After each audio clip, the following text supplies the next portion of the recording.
Welcome to the Two Chicks with Hiking Sticks podcast. We cover all things natural, cultural, and historical in the world around us. Sit back and enjoy our sometimes snarky, often funny, and never dull podcast. Howdy, everybody. It's Susan with Two Chicks with Hiking Sticks. I'm Monica. And we're here today to bring to you some we're talking natural today, cultural and historical things in the world that is around us every day. Yes, we are. And today's episode is it's one that we've had some feedback about doing an episode on, and we have a couple things to share, and I think it's going to be kind of interesting, and Monica's going to lead our conversation today, and she's going to...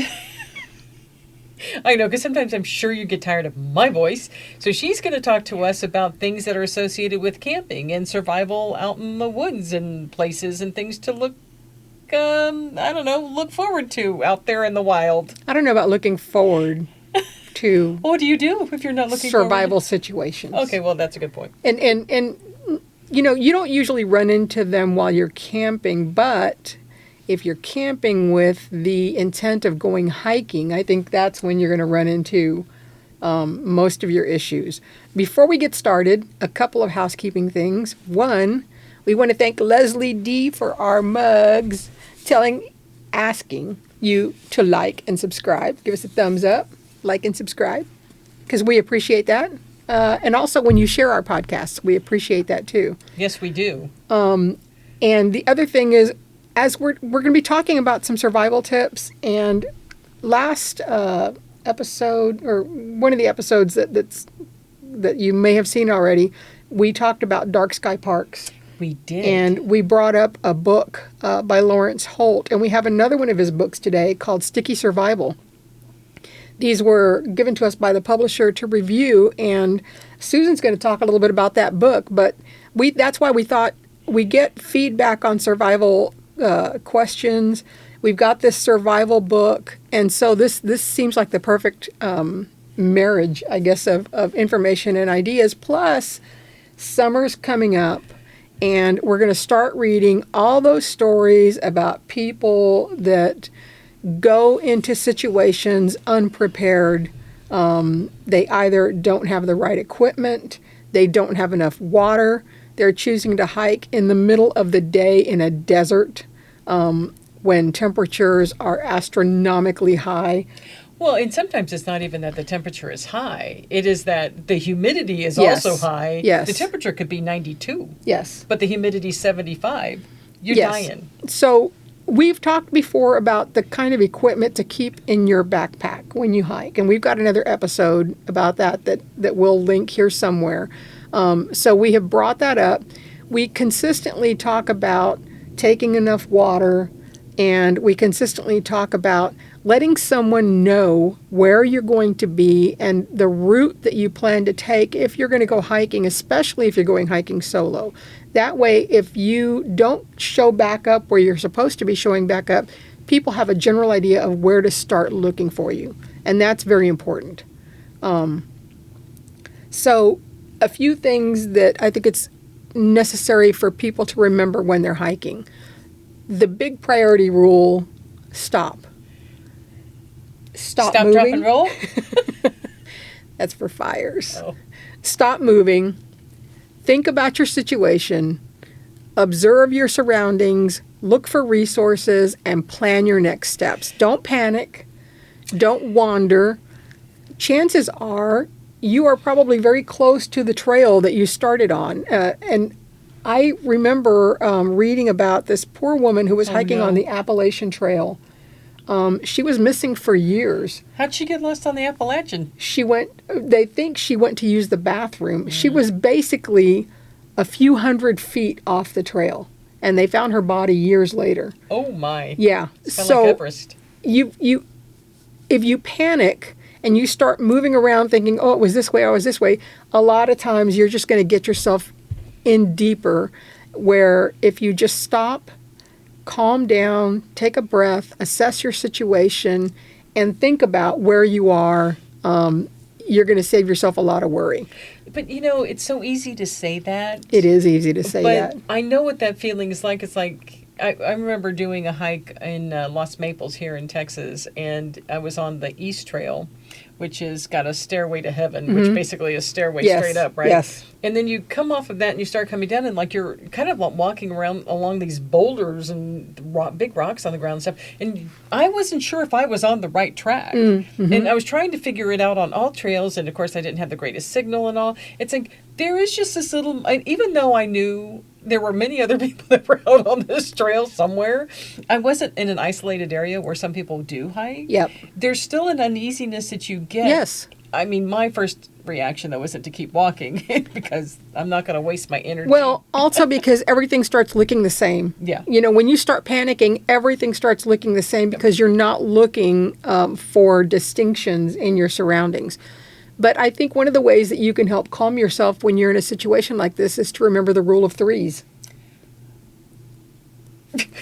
3 minutes without air, 3 hours without shelter if you're in extreme conditions, 3 days without food, 3 days without water, 3 weeks without food. Okay? If you've ever watched those shows, Alone. I know we're fans of Alone. Yes, everybody knows. Well, I mean, a lot of us know. I love watching that show because I am an armchair survivalist. You know, I can survive well in my house. I know, right in my couch. I'm like, what are you doing killing a moose? You can't process all that meat by yourself. You know, that kind of thing. Figure it out. But they all know that water, you've got to have water first. And if you're under extreme conditions, you have shelter. 3 minutes without air, obviously that goes without saying. If you're drowning, you know, you got 3 minutes. But that's not the situation that most people find themselves in when they're hiking and they get lost. The situation they find themselves in is if they're in extreme conditions like extreme heat or cold, you've got to get some shelter. You're going to only last 3 hours without it. And then once you get your shelter, that's the primary thing, then you worry about water. Yep. Food is the last thing. You can live with the hunger pains. Okay? You can't live without the food. Because, you know, there was that one Alone episode series, that show that the dude, he figured out, you know, that's what he could do to survive. Did you see the one where, and I know we're getting a little off topic here. The one we where really like that show. The guy had like all the fish. He like had all the fish, and he was starting to go a little wacko because he was like, I can't eat. I gotta save it. And he's like surrounded by fish. Like, he ended up being pulled because he was starving to death. Yes, and it's like, I appreciate the people that kill it, eat it, because anyhow. Well, you gotta save. Anyway, we're getting off. Not as much as he did, but anyhow. But again, you know, you make sure you tell somebody where you're going. And I know that we've had, actually we had a couple of comments from people like, oh, you know, I'm going to leave a note on my car and then everybody's going to know I'm not there and they can break into my car. Yeah, that's true. There is the possibility that somebody would be like, oh, they're not coming back for 2 days. Great, I'm going to get into that car. But I don't know, erring on the side of caution and saying, yeah, that might happen. Again, it might not, but somebody's going to know where I am if I get lost. Yes, somebody will know. Because, you know, the chances of you know, they might be small, but you never know. You could pull a muscle that's just like the wrong muscle, where you can't bear weight. You can twist your ankle. You know, you could be attacked by an animal that you weren't expecting. Or like the lady that we came across, we were hiking up in Washington State, up at Cape Flannery, one of the two, up there, the farthest northwestern point. And, you know, a lot of people on this trail, and it was kind of a rainy day, and she was like a much older lady. And so we were coming back, and she was ahead of me. All of a sudden, I heard somebody like that. What the? She fell flat on her butt. Oh. And she had to be, I swear she was probably like 70, 75. Oh. And so I helped her up and trying to see, you know, assess, is she okay? Yeah. Well, and then I'm like, okay, she was okay. And her friend had finally stopped, who was ahead of her, right? Finally stopped for her. Anyhow, so I continued on. Well, the people that were behind me that were part of my group caught up with her again, and she was struggling. Well, she had so many layers of clothes on because it had been chilly. And she wasn't taking off any layers. She was burning up. Sure, yeah. But this is the kind of thing about, yes, you need to dress for whatever climate that you're in for hiking, but be aware of those conditions change, right? But you're going to heat up. You're going to need to take off the layers. And that is the perfect seg into our 10 essentials. We yeah. have talked about this before. We've talked about if you're going to go hiking, even a short hike, you want to try to keep most of these in your fanny pack, your day pack, your hiking pack. And we've got the checklists on the website that you can download for free. The 10 essentials, though, you definitely want some navigation tools, whether it's a paper map or your GPS on your phone. You want some sun protection. You want some insulation or layers. Like Susan said, you layer up when it's cold, but don't forget to remove the layers as you warm up, as you heat up and you're hiking. That poor woman. You need some illumination, a headlamp. You may not be using it if you're hiking during the day, but if you get stuck and you have to spend the night, you're going to be thankful that you have it. Uh-huh. A first aid kit, which that goes without saying. Came in handy for you once. It dang sure did. Fire starter. That is so easy because all you need to take is a big lighter. But I have to say, because until you, I never really thought about having my own ferro rod, to have a fire, to create a fire. But the more I thought about it, it's like, I really should have one because it's so easy to have with you to create the spark you need to create a fire. It should be an essential. It's a super small thing to carry. And if you don't want to buy any kind of fire starter or anything, you can get little cotton balls, coat them in petroleum jelly, keep them in a baggie. They weigh nothing. They take up no space. Super easy fire starter. Dryer lint. Save your dryer lint. Shove it in a bag. Again, lightweight, super easy to keep in your day pack or your hiking pack.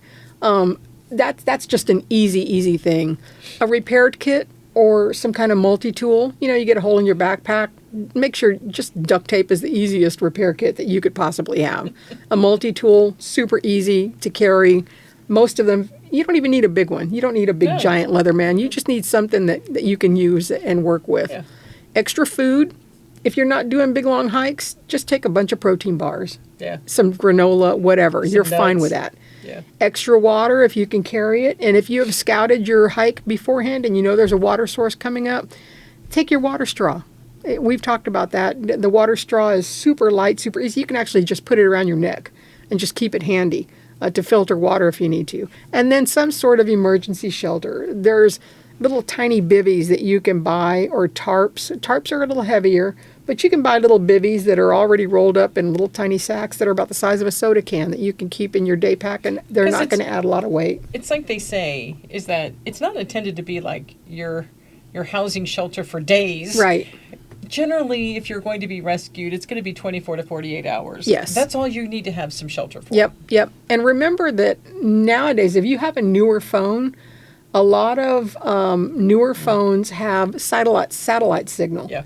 So you can do an emergency text with your satellite, or even just as good or even better, this. You can have your own little Garmin, which has SOS satellite services on here, a multitude of other things on here too. It does require a subscription, but it's worth it. If you're an avid hiker. Yeah, especially if you go to a lot of remote places. Yeah. This is key. And just an aside, when we were talking about first aid kits, what Susan was talking about was, we were doing a hike. We did a virtual hike. We can link it. Yeah, we can link it. Where was it at that we did? Was that in Bernie. In Bernie. What is it called? The Cibolo Creek Nature. Yes.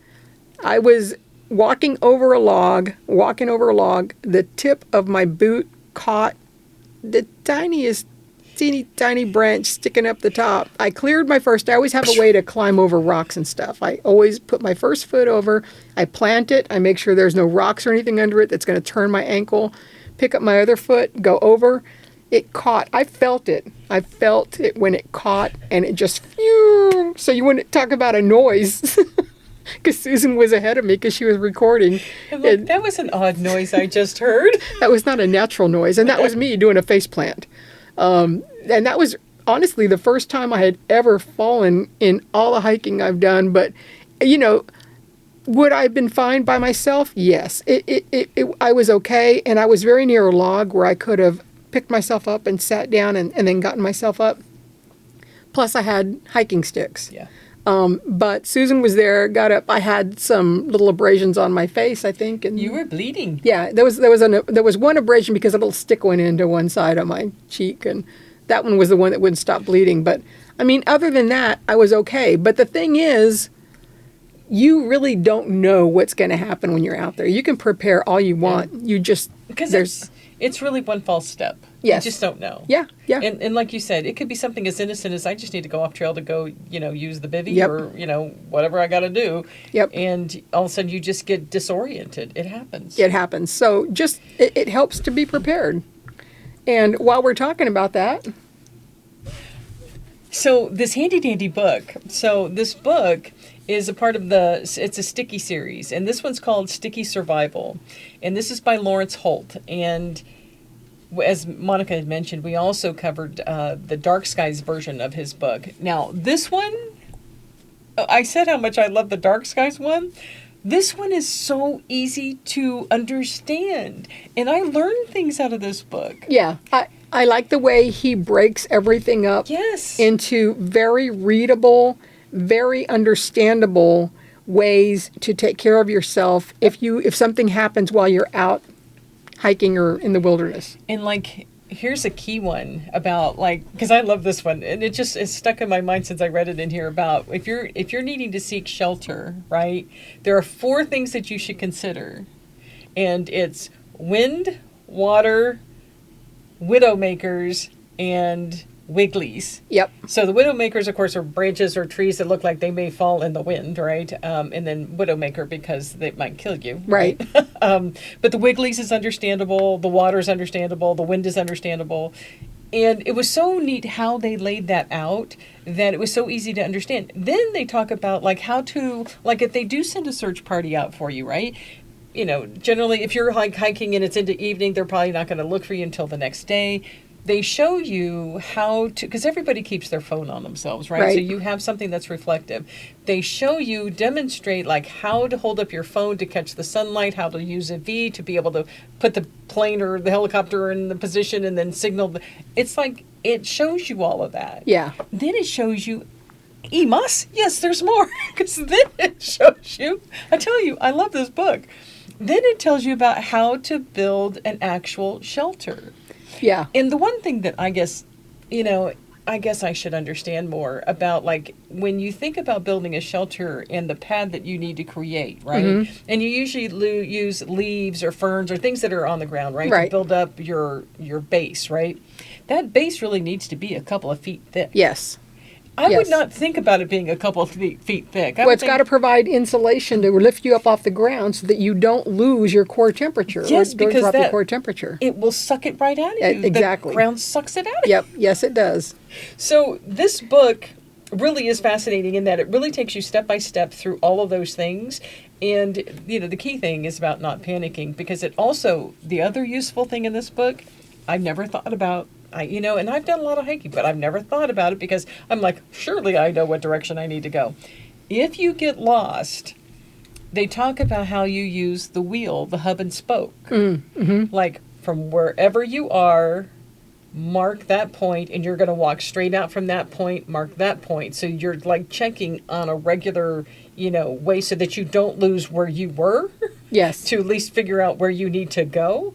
And it's always keeping these markers in sight. And this is why it's one of the things that Monica had in her hiking bag, which was, again, we'll link that episode that's in here, about colored tape or colored things so you can tie it to a tree so you can see it as a part of this hub and spoke. Right. So Right. that way you can search your surroundings but not get lost. Right. So Yeah. this book is fantastic. That book is great because it's small and it's a little heavy, but it's not horribly heavy. It's a perfect size to keep in a day pack or even a larger fanny pack while you're hiking. But- There's pictures that illustrate everything. But I tell you, you're going to read this book, it's so, because of the way that it's laid out and the way that it has you try to ingrain it in your head, you really won't forget it. It's like the 4 W's are locked in my head forever. Yes.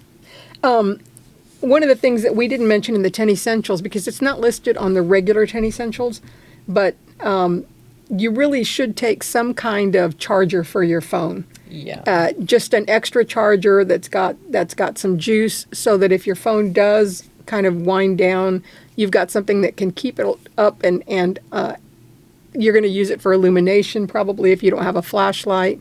Yeah. You're going to use it, and so make sure you take an extra charger, and then also a whistle, something to make noise with, because if you get lost, the first thing they tell you is, one, stay put. And like you said, if you have to scout around your surroundings, use that hub and spoke method. Figure out kind of if there's anything near you that you can use. If not, you stay put. If you can make yourself visible, as visible as possible, or find some open ground, use that open ground for visibility. Because the open ground is where you put the 3 items. You have hopefully 3 bright colored items Yes. that you can put in a row, because that's a signal for help. That's right. As well as if they see you, you put your arms up like, I need help. Yes, Don't keep your arms because- at your side. You have to put them up. Rescue me. Exactly, because you want things that do not jive with nature. Yes. That's what you're trying to do, to signal to somebody in the open ground, which is your bright clothing, your mirrors, lights, something that does not look like greenery or wooden. An X is not something that you see in nature usually. And then the whistle, of course, you would blow your whistle. 3. And sometimes your backpack has a whistle, so check Yes, that's right. A lot of times in the sternum strap, there's a little whistle built in. But 3 blasts, that's the distress signal. Yeah. If there's something going on. So I highly recommend this book. Again, the series, there's so many of these. He has several of these books, but this one in particular is so useful for just in case you happen to get stuck somewhere outside and need to start figuring things out quickly. This is a way to do it. Sticky Survival. Sticky Survival. Lawrence Holt. Yep. And from the Sticky series. He's There you got, we talked about the Constellation one at the Dark Sky Park. That's a really good book. And then there's also one on animal tracks. Yeah. And then he has a couple others, I yeah. think, too. But yeah, these 3 were kind of really related to being outdoors. So just a few things that I think we all need to keep in mind when we're hiking. When you are hiking and you've got your water with you, you don't drink and you don't wait until you're thirsty to drink. You make sure that you're hydrating as you go along the way. If you're collecting water from natural sources, you want to make sure that you filter it, boil it, or use your purification tablets, or maybe you have one of those live straw, or you have the container that has the filter in it, or the little ultraviolet light one where you can put your water in there and turn the little clean it like that. But don't wait until you're thirsty to drink, because when your body is telling you you're thirsty, you're beyond the point of you already need the water. It's not a something that you can just do now. You're already past that. You've got to catch up now.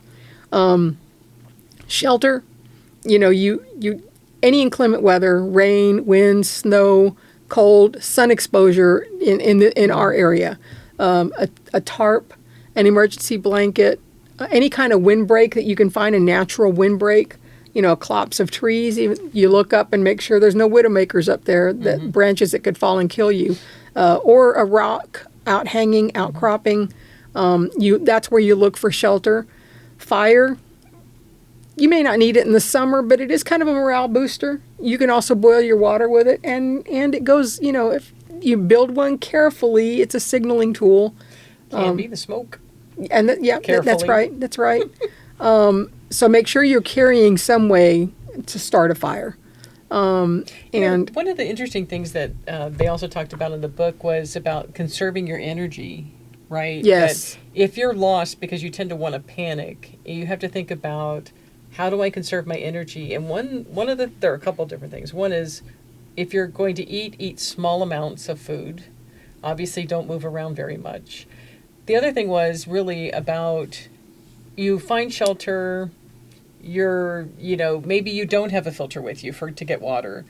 They say if you can pour that water through anything that helps get some of the stuff out, you're more likely to die without having tainted water than to have had some water that may make you sick. That's exactly right. Yeah. So it's one of those things that, be careful of what you think in your head that's like, oh no, I can never drink the water because it's not filtered. It's like, well, when you start thinking about the hierarchy of things that you need to be able to do, it's like you can survive being a little sick if need be. So it's just, it walks you through that. Also, then the box method, because like when people get really like scared and stuff, they talk. You know, you breathe in for 4, yes. hold for 4, breathe out for Yes. 4, hold for 4, because people start to freak out. Just it goes without saying, if the weather includes lightning and thunder, get off of exposed ridges, get away from the open area that we just talked about, and just try not to be near anything metal. Any trees that are by themselves or isolated, Yeah, don't go near those. Don't go near those. And the other thing, real quick, that we briefly touched on was animals. Obviously, if you see animals, please don't be like those idiots that you see on the videos in the park that want to get up close to take a picture of a bison or a bear or whatever. What are you really going to do with that picture? I mean, come on, man. It's just a bison. You get what you deserve. I'm sorry. If you're going to do stuff like that, just geez. But, you know, just respect animals. Give them space. Store your food properly. If you're in an area where you know that there have been bear sightings, then you keep your food away from your campsite in a container that does not allow odors or smells to get out and attract bears. And you can buy those bear containers. Yeah, they're really easy to find. REI has all that stuff. And that goes to checking everything ahead of time before you go. Make sure that you get on the website, go to All Trails, go wherever you're going to go and look up everything everybody has seen. And then if it's in a national park or a state park, talk to your rangers when you're checking in to find out what has been seen by other people lately. They're going to give you the lowdown. Yep. And a lot of times they have boards up in the office that will tell you what the sightings have been lately. Yeah, absolutely. So the only other thing, we talked a little bit about first aid, is that if somebody in your party, you're hiking with somebody and they do get injured, then you want to make sure that the surroundings that you're in are safe. You're going to stop severe bleeding. You want to keep the person warm to prevent them from going into shock. And then you want to start calling for help. Yeah. Stabilize, ensure the scene is safe, and then call for help. Yep. Those are the orders that you follow. In Texas here, there is a group called, it's through the Texas Wildlife, I think, or the Texas Parks and Texas Parks and Wildlife. Thank you very much. Yeah, TPWD. that.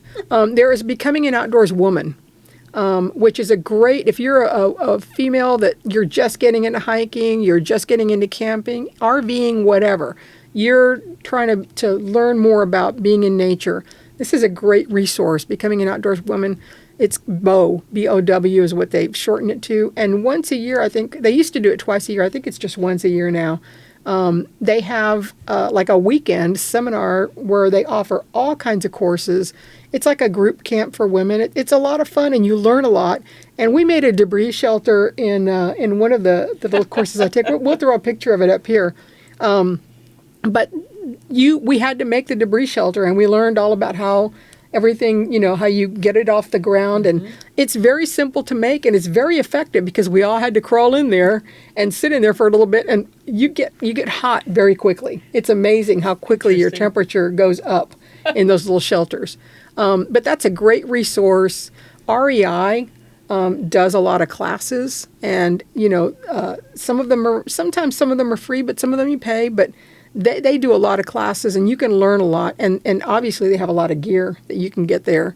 The National Parks website has a great little page that also talks about being prepared for going out into nature. And I think we've linked that on our website too. And then, of course, our website has the downloadable checklist that we talked about before. There's so many more resources that are available, both digitally and analog.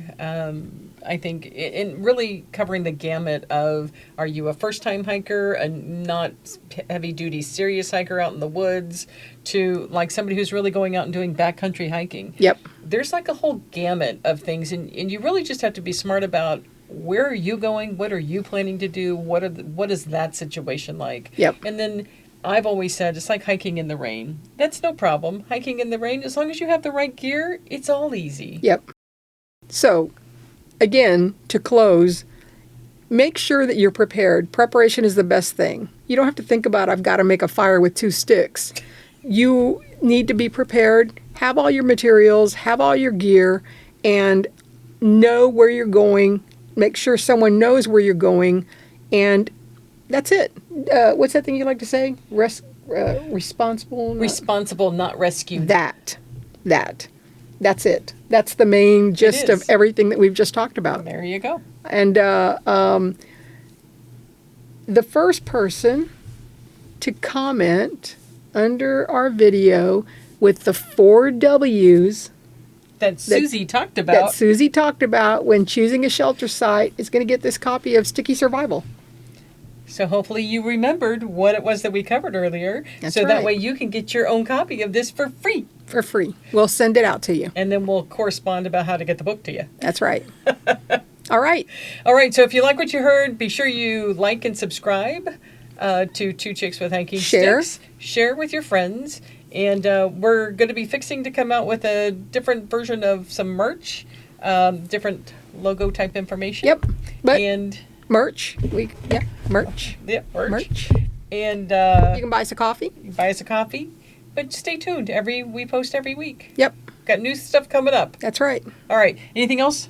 I think that's it. All right. Well, hike your own hike. Hike your own hike. Responsibly, we say. That's right. We'll see ya. Bye. Bye. Thanks for listening, and remember to follow our podcast wherever you get your podcasts and subscribe to Two Chicks with Hiking Sticks on YouTube, where you also get to see our lovely faces, pictures, and videos of our journey.